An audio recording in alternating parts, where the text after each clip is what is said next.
기쁨과 사랑이 넘쳐나게 해주신 것 같습니다. 귀한 찬양 고맙고 감사합니다. 오늘은 하나님의 자녀답게 사는 법이라는 제목으로 말씀을 전하려고 합니다. 오늘 이 말씀을 보면은요, 이런 말씀이 있어요. 보라, 아버지께서 어떠한 사랑을 우리에게 베푸사 하나님의 자녀라 일컬음을 받게 하셨는가라고 이야기를 합니다. 이 말씀은요, 그냥 나온 말씀이 아니에요. 그 이전에 29절의 말씀, 2장 29절의 말씀을 보면 이런 말씀이 있습니다. 너희가 그가 의로우신 줄을 알면 의를 행하는 자마다 그에게서 난 줄을 알리라 라고 주님께서 말씀하셨어요. 이 연속적인 말씀의 의미의 부연인 것입니다.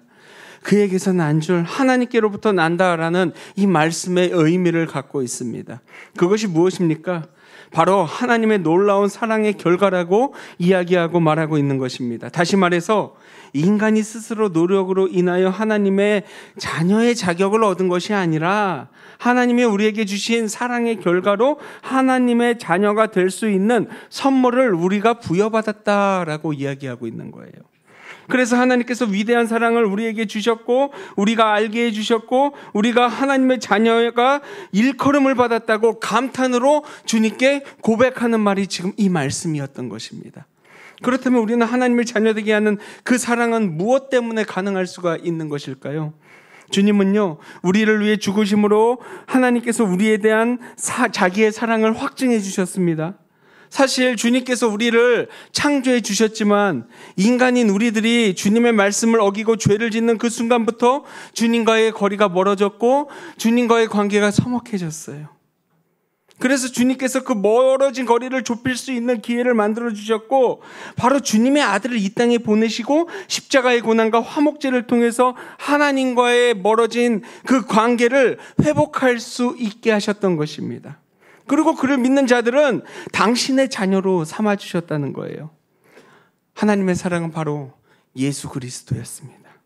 그것은 우리의 노력이 아니라 그분의 노력과 그분의 사랑으로 우리와의 관계가 다시금 가까워지기 시작했다는 것입니다. 근데 이 말씀을 보면 세상이 우리를 알지 못한다고 1절에 나와 있었잖아요. 세상, 어떤 세상입니까? 하나님의 사랑을 모르는 자들을 이야기하고 있습니다. 하나님의 사랑을 알지 못하는 자들, 주님은 그 사랑을 주셨지만 세상 사람들은 하나님의 사랑을 깨닫지 못하고 살아왔다는 거예요. 하나님의 사랑은 놀랍고 위대한 사랑이건만 그 사랑의 존재를 완전히 알지 못했다는 것입니다. 그러니 그 하나님의 사랑이 무엇인지를 알고 있는 이 자리에 계신 여러분들, 아름다운 그 사랑을 날마다 감격하고 감사하기를 원합니다. 그러한 기회를 우리는 지금 이 순간 갖고 있고 알고 있다는 사실만으로도 우리는 감사할 것들이 너무나도 많습니다. 주님께서 또 말씀하시잖아요. 지금은 하나님의 자녀지만 후에 아직 나타나지 아니했다고 오늘 성경 말씀에 있었습니다. 근데 거기에 단어를 보면 이런 단어가 있습니다. 이미와 아직이라는 단어가 있어요. 단어로 우리의 신분들을 쫙쫙쫙 정리하고 있습니다. 믿음의 백성들은, 믿음의 성도들은 이미 구원받은 하나님의 자녀로 의인이지만 아직은 완전한 의인은 아니라고 이야기를 해요. 예수님도 이미 오셨지만 주님께서 언젠간 다시 오실 그때가 도래하지 않은 것처럼 하나님의 나라는 지금 현재적으로 또한 미래적으로 우리가 살아가는 그 모습과도 같다라는 것이죠.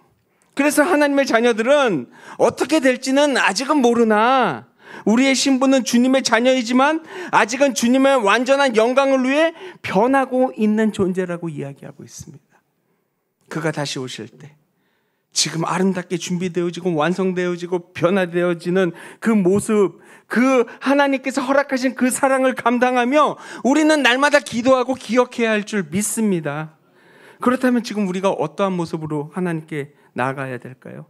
하나님 나라의 유업을 바라보며 살아가는 우리들의 모습이 그냥 지내며 살아야 할 것인가요? 아니면 따스한 심장 속에 있는 믿음의 마음, 하늘의 소망을 품고 나아가는 믿음의 백성들이 되어야 한다는 것이에요. 믿음의 백성들이 살아가는 목적이 무엇입니까? 하나님 나라를 위해 하나님 나라의 영광에 동참하기 위해서 이 자리에 있는 것 아닙니까? 하늘의 소망을 주님을 향한 자들이 이 자리에 모인 분들이 바로 여러분들 아니까요. 근데 그 소망을 푸는 자녀들이 어떠한 모습으로 주님께 기도하고 주님을 바라보며 주 앞에 나아가야 할까요? 우리의 모습들, 세상 속에 나갈 때 질타를 받고 손가락질 받는 자들이 되어야 할까요? 아니면 존경을 받는 믿음의 백성들이 되어야 할까요? 소망을 품는 자들은 그의 깨끗하신가 자기를 깨끗게 하신다는 것을 우선 우리들이 오늘 말씀처럼 생각해야 한다는 것입니다. 그리고 그 소망은 어디서 오며 그 깨끗함은 우리가 무엇을 깨끗해야 하는지를 먼저 생각해 볼 필요가 있다는 거예요. 주님께서 주신 소망은요, 하늘에 허락하신 소망이에요. 하나님께서 허락하신 믿음의 소망입니다. 그러기에 우리의 육체를 우리는 정결하게 할 의무가 있다는 거예요. 하늘의 소망을 푸는 자들은요, 우리의 행동이 온전치 못하고 세상적으로 질타를 받고 손가락질을 받는 것이 아니라 하나님을 위해 수많은 사역들을 예비한 그 믿음의 모습들이기 때문에 언제나 정결한 모습으로 나아가야 할 것입니다. 사실 우리 목포 베델교회의 표어가 무엇입니까? 바른 길을 천천히 걸어가는 목포 베델교회, 바른 길을 천천히 걸어가는 공동체입니다. 이 바른 길은요, 깨끗한 길이고 정결한 길입니다. 그 길은 불법이 없는 길이에요. 죄를 짓지 않는 깨끗한 길입니다. 죄가 없으신 그분이 우리의 죄를 없애려고 오셨고 범죄치 않게 하시고 세상에 미혹이 있더라도 미혹치 않게 하시는 그분의 길을 따르기 위한 길이 바른 길이라는 것입니다. 그렇다면 반대로 죄를 짓는 자들은 마귀에 속한다고 오늘 말씀에 분명히 나와 있어요. 제가 한 얘기가 아니라 이 성경 말씀에 오늘 우리가 읽은 말씀에 분명히 나와 있습니다. 그렇다면 우리의 길이 마귀에 속한 길을 따라야 할까요? 불법의 길을 따라가야 할까요? 죄의 길에 따라가야 할까요? 죄의 구속 속에 사실 우리가 머물러 있다면 언제까지 머물러 있어야 합니까? 죄의 어둠 속에 언제까지 속해 있어야 할 것입니까? 오늘 말씀 8절에는 분명히 이야기합니다. 죄를 짓는 자는 마귀에게 속하나니 마귀는 처음부터 범죄함이라. 하나님의 아들이 나타나신 것은 마귀의 일을 멸하려 하심이라 라고 말씀하셨어요. 하나님의 아들 예수 그리스도가 나타나신 것은 마귀의 일을 멸하게 하시기 위해서 이 땅에 오셨다는 것이에요. 바른 길은요, 마귀에 속하지 않고 우리 하나님께서 원하시는 올바른 길이 바른 길인 것입니다. 그 길을 가기 위해서는요, 수많은 에너지가 필요해요. 바른 길은요, 거저 얻어지는 것이 아닙니다. 세상의 모든 유혹과 어려움들을 헤쳐나가고 고되고 고된 길이 바로 바른 길이라는 거예요. 그러나 그 어려움들을 헤쳐나갈 때 주님께서 우리들을 인정해 주실 것이고 그 인정을 통해서 그 길을 걸을 수 있는 자격을 이제 우리들이 얻게 되는 것이죠. 그 바른 길, 말은 쉽지요. 바른 길, 외치기는 쉽습니다. 근데 여러분, 한 가지 우리가 알아야 될 것이 있어요. 바른 길을 절대로 얕보지 마세요. 바른 길을 절대로 우습게 보지 마세요. 바른 길은 위대한 길입니다. 하나님의 그 바른 길은 주님의 길인 것이고 예수 그리스도가 걸었던 그 골고다의 길이 바른 길이에요.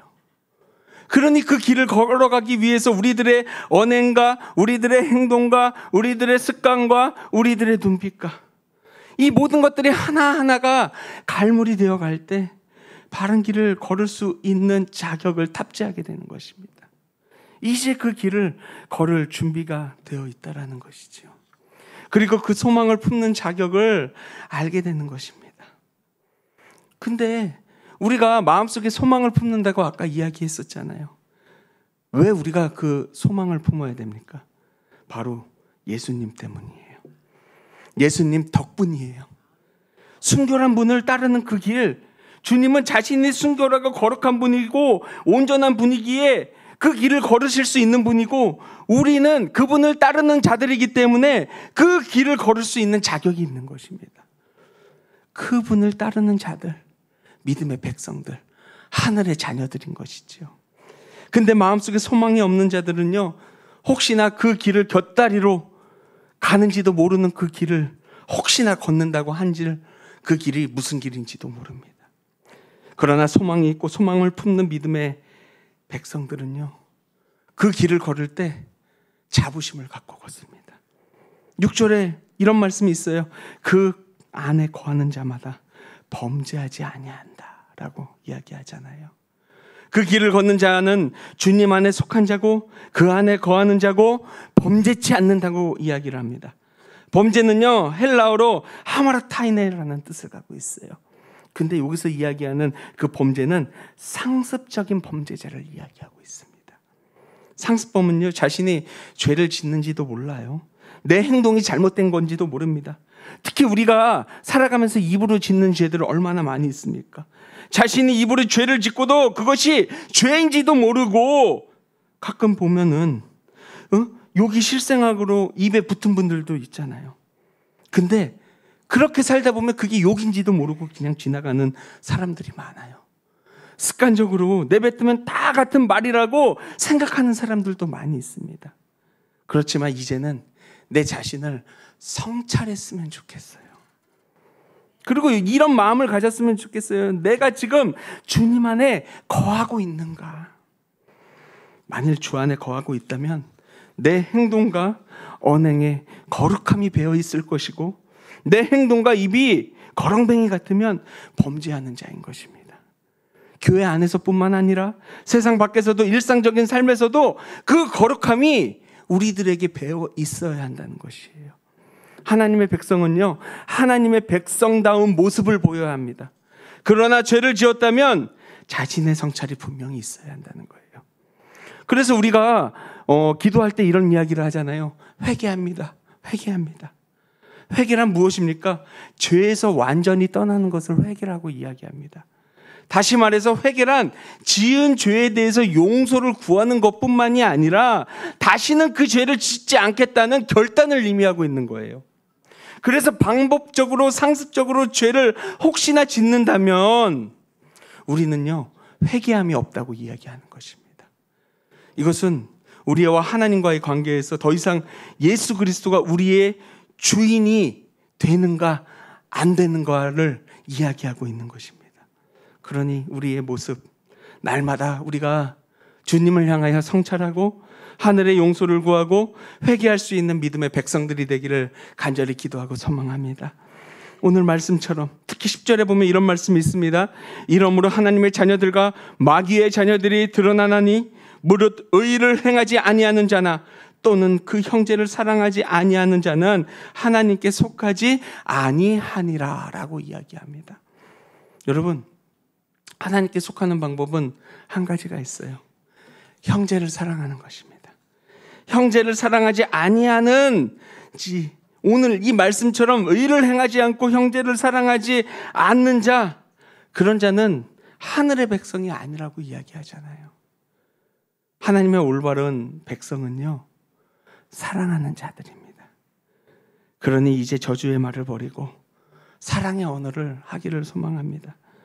폭력의 모습을 버리고 사랑의 제스처, 사랑의 모습으로 서로를 보듬을 수 있기를 소망합니다. 하나님께 속한 자로서 올바른 모습을 보이기를 원합니다. 왜 오늘 주님께서 사랑으로 행하라 라고 말씀하셨을까요? 여러분, 대한민국을 사랑하십니까? 저는 사랑합니다. 제가 외국에 그렇게 많이 나간 적은 없지만 가끔 외국을 나가보면 특히 선교할 때 보면은 갑자기 지나가다가요, 갑자기 기업체의 그 로고 하나만 봐도 갑자기 몸이 경건해져요. 혹시나 태극기가 조금이라도 보이면 갑자기 지나가다가 이렇게 국기에 대한 경의를 합니다. 여러분, 또 목포를 사랑하십니까? 저는요, 목포에 와서 1년 반밖에 되지 않았는데 저는 벌써 목포 시민이 다 된 것 같아요. 목포 사람이 된 것 같아요. 며칠 전에 고향을 갔다 왔는데 고향보다 이제 목포가 편한 것 같아요. 이제 이 이야기를 들은 저희 어머니는 이따가 전화가 오셔서 한마디 하실지도 모르죠. 그리고 또 한 가지 물어보겠습니다. 배달교회를 사랑하십니까? 여러분, 사랑하는 것만큼 좋은 게 없어요. 하나님을 표현할 수 없는 존재세요. 근데 한 단어로 주님을 표현한다면 저는 사랑이라는 단어를 표현하고 싶어요. 그래서 하나님은 사랑이시다라고 이야기하고 싶습니다. 우리 전라도에 포사이드라는 예전에 한 선교사가 계셨습니다. 전주 예수병원 혹시 아십니까? 그 병원의 2대 원장으로 귀한 사역들을 잘 감당했습니다. 어느 날 포사이드 선교사는 괴한들에게 이렇게 둔기를 맞아 머리에 과다출혈로 쓰러졌습니다. 세브란스에서 치료를 받았지만 결국 그 후유증으로 다시 미국으로 돌아가야만 했습니다. 그렇지만 조선을 사랑하는, 대한민국을 사랑하는 그 마음을 갖고 거기서 열심히 기도하며 수많은 헌금을 모으며 그때 또 100만 달러를 외치면서 1,000명의 선교사를 조선에 보내야 한다고 외치면서 열심히 사역을 했어요. 포사이드의 한국 이름은요, 보의사예요. 보의사. 근데 사람이 떠나면은 기억을 하는 사람도 있고 기억을 하지 않는 사람도 있습니다. 근데 수많은 사람들이 미국으로 간 그 보의사, 포사이드 선교사를 그리워하며 편지를 보냈어요. 그 편지의 내용은 선교사님 보고 싶어요. 선교사님 사랑해요. 선교사님 언제 오세요? 그러자 포사이드 선교사는 기도를 하며 다시 조선에 오게 됩니다. 1902년 샌프란시스코를 출발해서 그 배를 타고 오는데 요즘에 샌프란시스코 가는데 몇 시간이면 갑니까? 길어봐야 30시간이면 충분히 가고도 남을 것 같아요. 경유해도 그 시간이면 갈 것 같아요. 근데 한 달이 넘는 시간 동안 배를 타고 이곳에 옵니다. 포사이드 선교사와 가장 친한 선교사 중에 하나가 오웬 선교사님과 함께 길을 간 적이 있어요. 근데 길을 가다가 한센병으로 아파하는 한 여인을 보았습니다. 오웬 선교사의 편지에는 일기에는 이런 글이 적혀져 있었어요. 문둥병에 걸려 일그러진 그 여인의 손을 포사이드 선교사는 잡아서 일으켰다. 그녀의 머리는 수개월, 아니 수년을 빗지 않은 것 같았고 옷은 누더기에다 더러웠다. 손과 발은 부어 있었고 견딜 수 없는 냄새를 풍겼다. 한 발은 집신이고 한 발은 종이로 둘둘 말았다. 여인은 걸을 때도 심하게 아파하며 절었다. 한센병 환자였습니다. 사람들은 이 여인을 보면 돌을 던지고 심지어 가족들은 이 여인을 쫓아낼 정도로 그때 이런 병을 앓게 되면은 천벌을 받았다라고 생각하는 그 한센병 아닙니까? 포사이드 선교사는요, 이런 사람들을 모아서 사랑으로 보듬었습니다. 이 광경을 지켜보던 최홍종이라는 사람은 이 모습에 너무나도 감동을 받아 당신이 믿는 신을 나도 믿겠다 해서 예수님을 영접하게 되었습니다. 그리고 광주에 있는 자기 땅을 다 내어놓으며 한센병 환자를 돌보아 주었어요. 그 시작이 바로 나 환자촌의 시발점이 되었다는 것입니다. 광주에서 여수로 이전을 하게 됐는데 바로 여기가 우리가 잘 알고 있었던 손양원 목사가 담임 목사님으로 계셨던 예수 예양원인 것입니다.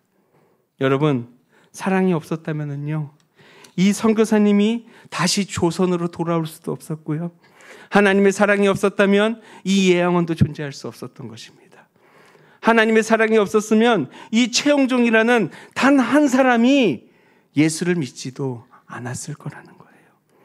우리의 말과 행동이 사랑의 언어로 이루어져야 할 이유는 바로 하나님의 사랑을 보이기 위함인 것입니다. 하나님은 사랑이기 때문이지요. 그래서 저는 사랑은 우리 신앙생활의 본 모습이고, 사랑은 선교고, 사랑은 전도고, 사랑은 우리 교회고, 사랑은 하나님이라고 이야기할 수 있습니다. 나의 모습이 나의 남을 구원시키는 바른 모습으로 변화할 수 있기 때문이죠. 그것이 바로 우리가 잘 알고 있는 덕의 기본인 것입니다. 여러분, 예수님을 사랑하십니까? 그렇다면 나의 모습이 변하기를 원해요. 그리고 사랑을 전하는 모습을 실천할 수 있는 우리 모두가 되기를 원합니다. 아까 영상 보셨죠? 영상 참 잘 만들었죠? 우리 전도사님이요, 4일 동안을 밤새 가면서 만든 거예요.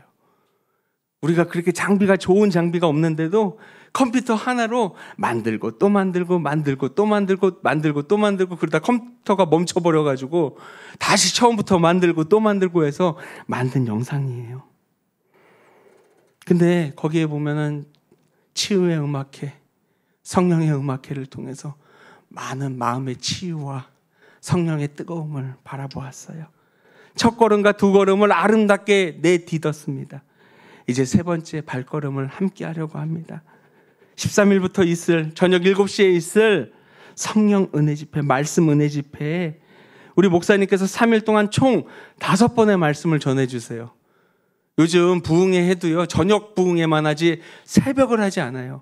근데 제가 목사님께 부탁을 드렸어요. 목사님, 이왕 목포에 오시는 거 아깝지 않습니까? 이왕 하시는 거 새벽까지 해주십시오. 목사님께서요, 아유, 그러면 해야죠. 흔쾌히 말씀을 전해주시기로 약속하셨어요. 근데 이 말씀의 총 제목이 뭐냐면 하나님 손에 붙잡힌 인생이라는 제목으로 우리들에게 말씀을 전해주십니다. 여러분, 하나님의 손에 붙잡힌 인생은 어떤 인생인가요? 하나님은 사랑이시잖아요.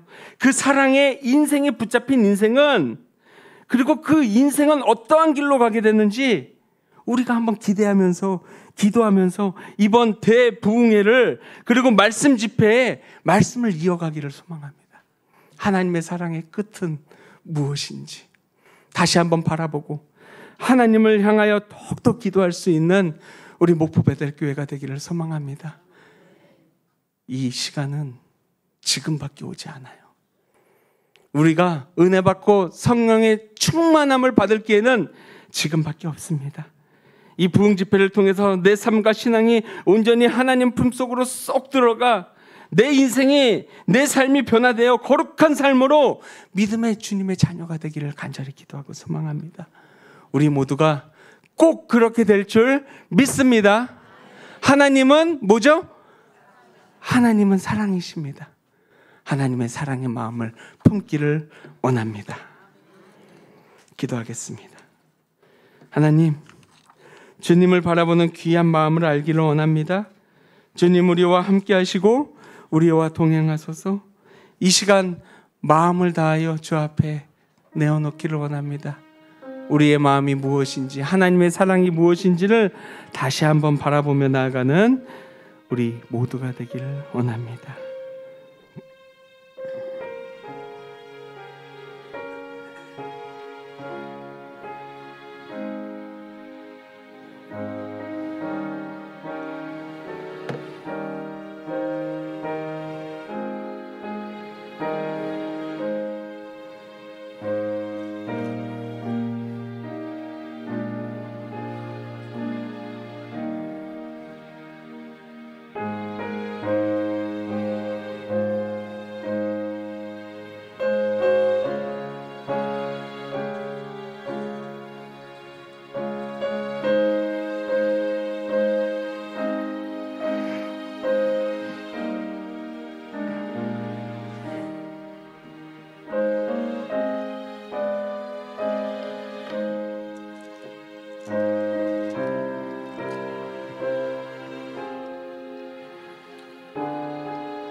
우리의 모든 것들을 아시는 주님이시여, 우리의 길을 열어주시옵소서. 우리의 행함과 삶이 오직 하나님을 바라보는 믿음의 삶이 되기를 간절히 기도하고 소망합니다. 하나님의 사랑을 알고 주님께서 인도하시는 바른 길을 걸어갈 수 있는 믿음의 공동체들이 되게 하소서.